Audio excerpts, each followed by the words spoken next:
In this episode, I'm going to break down our smoke odor removal services. I'm going to talk to you about how we got started, why I wasn't going to offer this in the beginning, and just kind of give you some insight into the process and what we do. And I do want to announce that I just released a brand new course called Smoke Odor Removal Training. You can click the link down below and check it out. But this is a course where Lex and I break down the service, and it teaches you the tools and products that you need to have, the process on how to actually perform the smoke odor removal process, how to price your smoke odor removal services, and then some FAQs or some common questions that I got in terms of offering this service. So if you're interested in offering smoke odor removal, or really if you want to apply this to any other odor removal, you can also do that. Click the link down below and give it a try. Right now, there is a discount on the price, and in a few days, it will go back up to the normal price. So if you want to check it out, if you want to get the course at a discounted rate, check it out down below, and let's get started with this episode. And welcome back to another episode where we're going to talk about smoke odor removal services. I have my phone here to reference my notes, and if you hear some buzzing noise, maybe, let's see. It's because they're working in the back and they had the extractor and the that we bought a fan from Home Depot, like $300. One of those just bigger fans to kind of move air around the shop, not to dry the vehicles or the floor or anything, just to kind of like keep us a little cooler. So I can hear it. I don't know if you guys can hear it. Anyways, if you hear something in the background, they're working in the shop right now. It's a full interior cleaning. It originally came in for, the quote was $220 to $260, but we always tell everyone, depending on the condition, if it's heavily soiled, the price will go up. And we're quite lenient on that. But this one, it was like a little outrageous, not gonna lie, in terms of like what they said versus what it is. So we ended up charging $400 for that, because we always do say, hey, if it's really bad, the price will go up. So it's not like we surprise them, because this one we didn't see before they quoted it. And it's like, it's in pretty bad condition. Like it's in bad condition.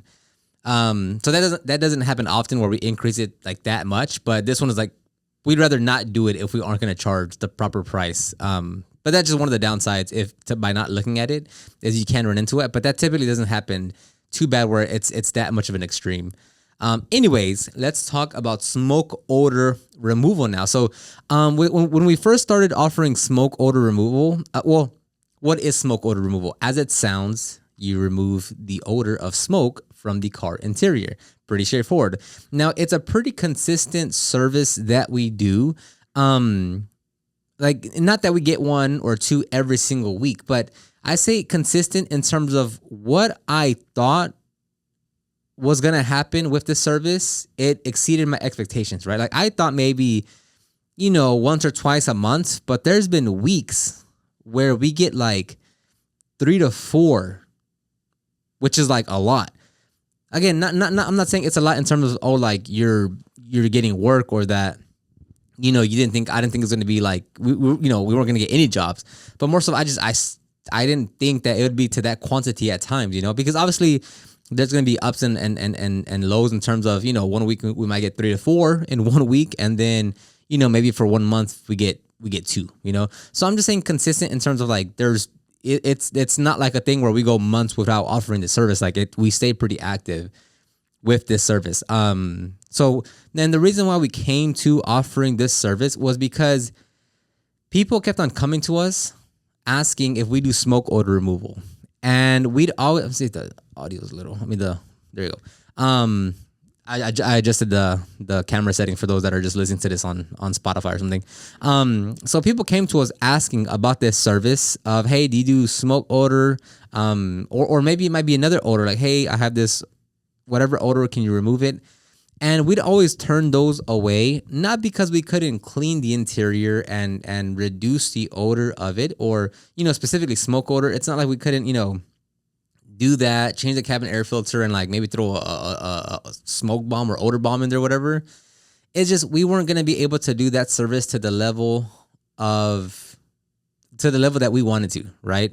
And even looking around, maybe I was like, oh, let me find a detailer that I could recommend them to. But, again, I saw detailers that offer like general odor removal, but the way that they worded their website, like that specific web page, I was like, that doesn't give me enough confidence. Like, I'm not confident sending it to that detailer they say they do odor removal, but the way they're saying it, I don't think they actually are doing it the proper way. So I was like, I don't even have a detailer to recommend you. So we would just turn them away. And after so many times, we were like, yeah, maybe we should kind of look into the service because we're getting a lot of requests for it. And that's just obviously money we're leaving on the table, but not doing it. So, we, well, we, as far as Lex and I decided to offer this service. Now, it was Lex that took the training. Let me look at my notes here to make sure I'm on track. So actually, and before then, we, on the marketing side, I wanted to see how viable this service was, which is why I'm always surprised on how consistent it is. Because when we were looking at offering the service, I went to Google or to Google Ads, the keyword planner. That the keyword planner is a tool inside the Google Ads platform that allows you to see the search volume on a specific keyword, like how much volume it gets per month. So let's say, here in Houston, car wash Houston might get like 2,900 searches a month, right? So give or take around 2,900 people search for, or not people, but there's 2,900 queries per month for that specific keyword. I think I said that wrong. Anyways, it allows you to see the volume of searches per month for a specific keyword. It's called query for that specific query. But I'm gonna just say keyword to keep it simple. So when I looked for smoke odor removal, Houston, it said there was little to no search volume. Basically, like it basically said zero for the most part. Like it basically said there's no search volume for this keyword. So I was like, oh, okay, well, okay. I mean, there's no search volume, but there's no search volume. I looked at other detailers around me, and they also didn't have anything smoke odor specific and not really odor removal either. I mean, so I wasn't really confident in anything. So I was like, okay, well, we'll still go through. And the main thing that really pushed me to offer this service was because we would turn away customers because we didn't offer the service. So that was the real litmus test for me of like, oh, well, Google Ads says we don't, there's not much search volume. A lot of other detailers aren't offering the service, but we are getting people coming to us saying, hey, do you offer the service? And we're turning them away. So that was my like, oh no, but there's still some validity here and we should kind of still pursue it. So anyway, and we've done this for every service, for vinyl wrap, for PPF, for window tint, is before we even go and get trained or we offer the service, I already start marketing the service. So I had already said, okay, well, there's no search volume, no details offered, but we're still going to do it. So immediately I created the service page on our website to get it ranked on the first page of Google, right? SEO, search engine optimization. I already said, okay, I'm going to go through it. I'm going to start doing that.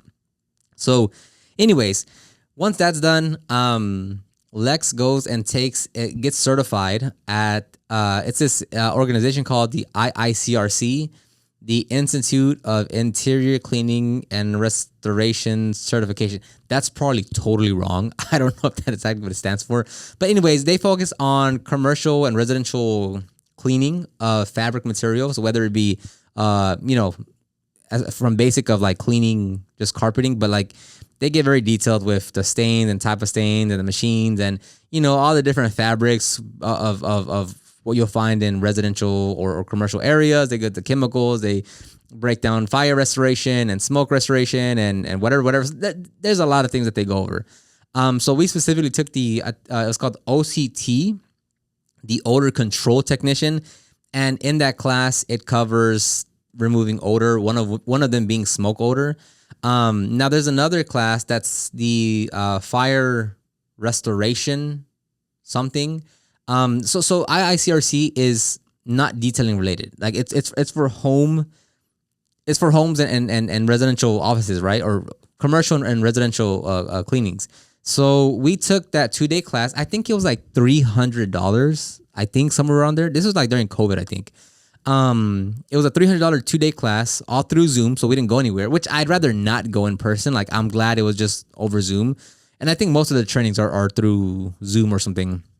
So Lex took this 2-day class. The instructor's there, like, doing all the processes and educating everyone.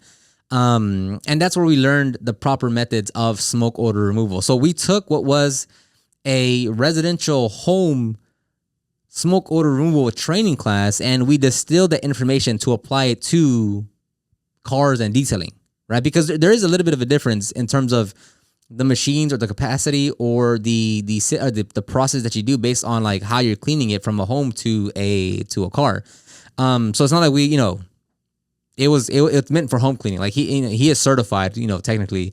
Like he has a certificate. He has a little badge thing that says he's an OCT technician, I think. But I don't even know where it's at. So anyways, after that, we purchased the tools and products. Now, chemicals wise, that's not like it's pretty straightforward on what to purchase. And then what probably took the longest was just buying the ozone. Like it maybe took like a week or so for us to like find out which one was the right one for us to order. Because we looked at different brands and we try to find like which one's like a small one that we need for detailing, because a lot of the ozone machines, well, they're made for bigger spaces, right? Like even in this small office that I have, like you still need a bigger unit if you're doing an ozone treatment, because I mean it's a room. So we needed to find like a small one that was like a right size for detailing or for cars. And we found that one, and that one probably took the longest because like we were talking to the owner or the rep from the brand and trying to see which one was the right one. And so anyways, that was probably the one that took the longest. But that's like maybe within like 2 weeks we had all the tools and products. So it wasn't like this prolonged like, oh, it took 6 months. No, a couple weeks. So anyway, so we started to, so I put it on the website, and remember, we were getting people asking us about smoke odor removal before I even had it on the website. So the leads were already coming in for it because they were looking for people that did interior cleanings, hoping that they could remove smoke odor. So we were already generating leads without the page, and then I put the page up, and it was live on the website, and then the leads started to come in more. I think, let me hear in my notes. I forget. I think within the first like 2 or 3 weeks, we got our first lead. Not first lead, but first lead in terms of after the training, after we got the tools and products. And that first customer, I believe it was $700 for the smoke odor removal. Then the next job was $500. The next job was $900. And then shortly after that, our highest paying smoke odor job was $1,400. And I think that was all within like the first 2 months of us offering that service. So obviously, like I was like, whoa, like I didn't think it was going to be this like active and this like, actually getting work like this. So it was pretty good to see like that it happened in that manner. We did do a mobile service one once, and we never went mobile again. That's just the kind of, and I go over this a lot more in detail inside the smoke odor removal training course if you guys want to check it out below. But just because we did it at an apartment, it was one of our first times actually doing it. And we were like, man, like, so do we just wait around for this ozone to keep on running, or do we like leave? But then if we leave, we have to come back and get it. And like, that's another 40-minute drive. And then what if it needs another application? Do we just leave it running overnight? But we can't do that because it's in a parking lot. So how do we do this? So after that, I was like, okay, yeah, we shouldn't do this mobile. This should be at the shop. But anyways, I go way into more detail, the actual specifics inside the course. So the thing with that one though is that I really did not think it was going to be such a, and I don't want to say because it's not like a popular service, right? That's why I say it's a consistent service. It's not like a popular service where we're like, man, we're just getting inundated with a bunch of smoke odor jobs. Now the interesting thing is that like, it's specifically for those that do SEO, search engine optimization, is like, for instance, I sell a course on that as well, right? And a frequent question I get is like, hey, inside of Google, inside the keyword planner, I'm not seeing that much search volume for whatever keywords, right? And a perfect example to that is like, hey, there was little to no search volume for smoke odor removal in my area either. Like it was basically none. And we still went through with it, and I optimized it, and it's performing very well. Right. And again, the Google Ads keyword planner is telling me there's little to no search volume there, but it's still a very consistent service that we do. So it's just very interesting. Like location plays a big part in running a local business. Like location is a huge part of running a local business, right? If you live in an area, like for instance, Houston, I believe there's like close to 3 or 4 million people. 3 million people that live here. Now, if you live somewhere else where your area, your town, your city has 100,000 people, that's still a lot of people, but there's a difference between 3 million people and 100,000 people, right? Or you might live in an area where there's 35,000 people, right? So you're not going to get the same amount of search volume if you live somewhere where there's 2 million people versus if there's somewhere that's 50,000 people, right? Now, maybe you live in an outskirt city, area, town, and 20 miles down the road, you have your major city where there is 1 million people or 750,000 people, right? That happens a lot as well. But the key point that I'm saying here is that if you are doing SEO or even if you're running Google ads, that's why it's so important to be on the first page of Google. Because if I were to tell you, like if you offered a service that's $500, right? And there's no search volume and it's like, oh, there's not much activity on that keyword. But let's say that by ranking your website on the first page of Google, you would get one customer per month for that service. That's $500 on average, right? Let's just keep it super simple, super like basic. So it's like saying, would you want to do the work to rank your website on the first page of Google for a specific service, like let's say smoke odor removal, even though there's no search volume or whatever, right? But every month you get a $500 job, which means over the year, that's going to be $6,000. That's why I always encourage you, like, even if you don't see that much volume, even if you're in a small town, because most people are going to be in a small town. Like most people aren't going to be in a large city. Most people will be in a small town. You still want to go and optimize that your website for that specific keyword, because even if you just get one customer a month, that's still one customer a month. And again, this is the same thing if you're doing any kind of marketing, whether you're just posting on Instagram or TikTok, or whether you are running Google ads or Instagram ads, or whether you are doing search engine optimization, is that it is still your job to capitalize on that lead, right? So like for instance, if we get a lead here for interior cleaning, let's say, right? And now we offer your typical detailing services, paint correction, ceramic coating, all those. And then we also offer like window tint, PPF, and vinyl wrap, right? So if we get an interior cleaning job, right? And we've already covered all the detailing services because like that's kind of like a standard thing that we do because they're coming in for detailing services. But then we see that they have no tint on their windows. So for us as business owners, it also makes sense to say, hey, by the way, I see you don't have any tint on your windows. If that's something you're interested in, because we offer that as a service, right? Maybe they didn't come in for window tint. They don't know that we offer window tint, but because we want to maximize our opportunity and let the customer know, like, hey, maybe they are looking for tint. They don't know that we offer it. So we're going to talk to them about it. And we're going to offer this solution to them. Maybe that also, maybe they'll be like, oh, actually, I have been looking for tint. Man, like, how much does it cost? That's how you create other opportunities, right? So if you get, and this can be applied for any service keyword as far as SEO or Google ads, to where if you are in, honestly, any lead, it doesn't matter. I shouldn't say that. For any type of marketing, if you generate a lead, it's on you to capitalize and maximize your opportunities with that customer or with that potential customer, right? Because if someone comes in for, let's say, a car wash, keep things super simple, right? The most basic service, a car wash. And let's say you don't do car washes. Let's say you only focus on correction and coatings. I'm trying to keep things very general here.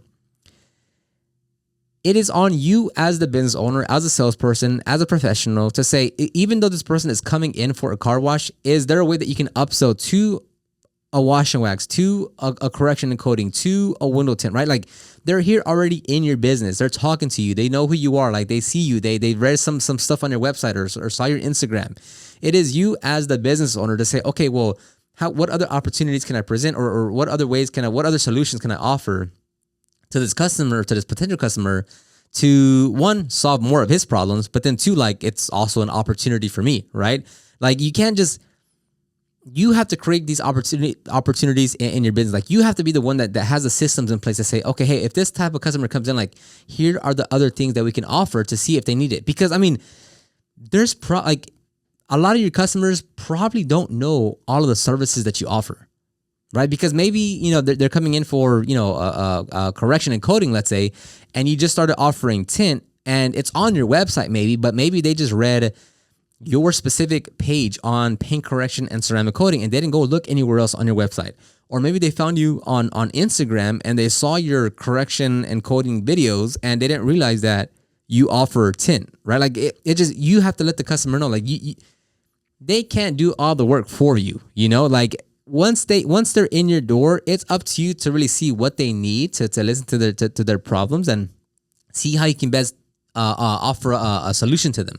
So it's not always just about like, oh, well, I want correction coatings and people are only hitting me up for a car wash. It's like, yeah, a large majority of those probably aren't going to care about a correction and coating, but it's still on you to capitalize on every opportunity. And maybe you don't get to a correction and coating, but maybe you get to a light polish or all-in-one, or maybe you get just to a wash and wax or something like that. That's on you as the business owner to make sure you're doing things the proper way. So in the last 30 days now with smoke odor, sorry, I went on a tangent there.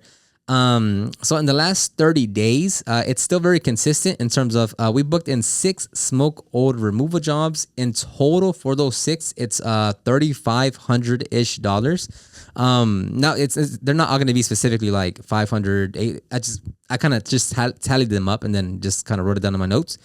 But like I said, that's 6 smoke odor jobs in the last 30 days, and that's $3,500. And it's not so much about like, I'm still not trying to come from an angle of like, that's great money. Don't get me wrong. But what I'm saying is like, I'm still amazed at like the opportunity it's created, even though everything else said that you really shouldn't offer that service, So in your area, if you are thinking about offering this smoke odor removal service, and again, this applies for any service. I'm just saying smoke odor because this episode is about smoke odor. If you want to offer any service and you're like, oh, well, I don't think it's going to be popular. Oh, I don't think it's going to like really work out, or no one's really asking it, or no one else is doing it. Still do it, because let's say it takes you, I'm keeping things very generic here. Let's say it takes you a month of work to do something, like maybe it takes, like, let's say SEO, right? SEO. And you want to rank you want to rank that page on the first page of Google, and it takes you a month to do that. It shouldn't, not a month. I'm totally exaggerating it. But let's say it takes you a month to create a new page, to write the content, take photos, publish it, right? It should not take you a month. It should take you like 4 days. Let's say it takes you a month though. That web page is now going to be live for the next 1 year, 3 years, however long you're in business. And over time, if that one page brings you in over 1 year, $4,000, $2,000, is that not worth it in the long run? And again, keep in mind about the whole capitalizing on every opportunity, right? Because again, you have one customer that brings you one car. Do they have another car? Do they have the same issue somewhere else? Can they refer you to someone else? Can they leave you a Google review? Like, there's so many things that you can do by just saying, oh, it's just one customer. Well, that one customer can really lead to a lot of other things, right? They have more than one car. I'm sure they have friends. I'm sure they can leave you a review. Like, there's so many other things you can do by just making sure you're like capitalizing on everything that you can do. So anyways, yeah, so in the last 30 days, we booked in 6 jobs and it's around $3,500. And again, that's something that I was just not expecting at all. Now, it comes in highs and lows in terms of, there are months where like it might be 1 or 2 a month. And that's okay. Like, first of all, anything that we get over like 2, I'm like, whoa, that's crazy. But like any service, it's going to come in highs and lows. It's not like, I want to make it clear, like, it's not like, oh, every single week, this guy just gets like 2 or 3 smoke odor removal jobs per week. Like, no, it's not that. Like I said, at times it's like that. Definitely. So at times it's like that. And as far as when a big thing for us is really explaining the service when we're talking to the customer. Again, inside the course, I have the full template in terms of how we talk to the customer and what we say and how we break it all down.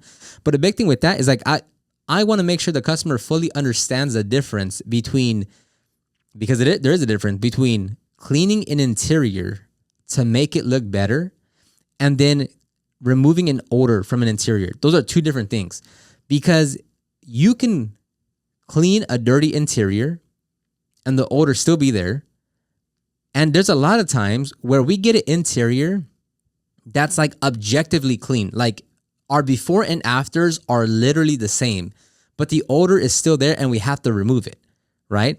So when it comes to explaining to the customers, it's like we're very clear in terms of managing their expectations, because like there are times where, you always got to give the interior a sniff test, right? Because that's how you can kind of gauge how bad it is.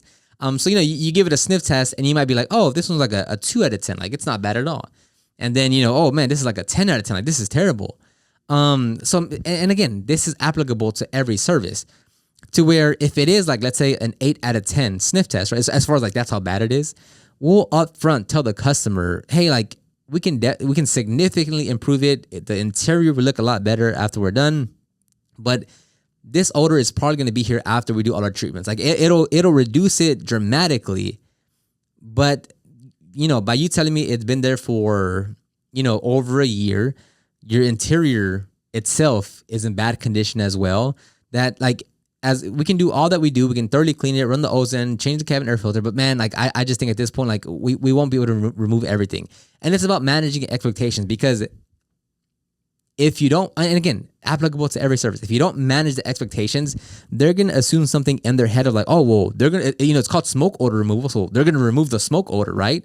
And again, just like any service, you have to manage their expectations. Again, if you want to get more details of how to offer this service, you can check out the course below, or wherever you're watching this. Click the link and check it out, because me and Lex go into detail about how we offer this service in our business. But I'll go ahead and end it right there. I think they need my help back there anyways. So thank you very much, and I'll talk to you guys on the next one.